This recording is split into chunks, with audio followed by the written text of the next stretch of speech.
Nagpapahid lang ako ng konting butter dito sa ating lalagyan. So, set aside muna natin to. 600 grams ng fresh gata.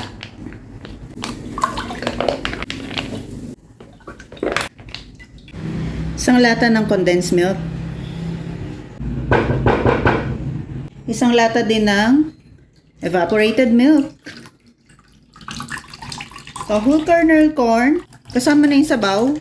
Pero magtitira ako ng pan-toppings para mamaya. Kalahati.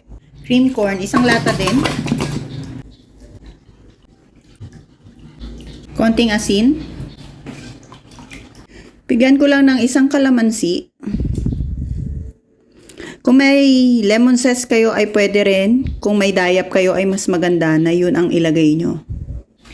Yung dayap, ang tawag sa amin sa English yata ay yun yung lime. Salang na natin to.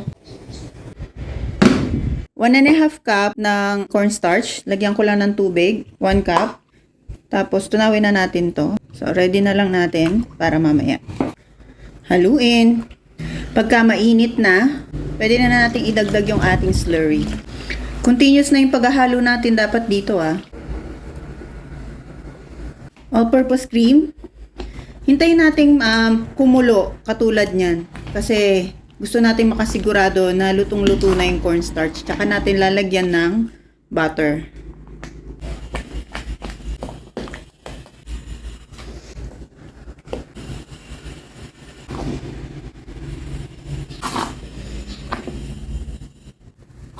Okay na to.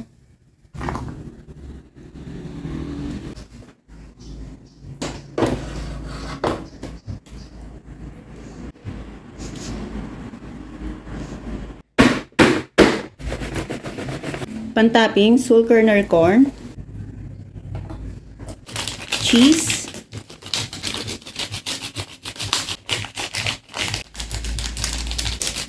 ready na itong ating maha blanca. Tara, tikman na natin.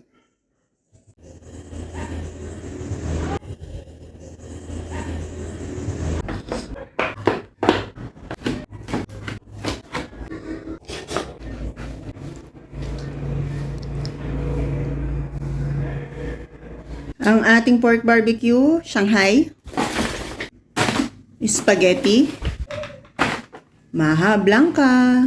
Ready na ang ating potluck. Bye-bye!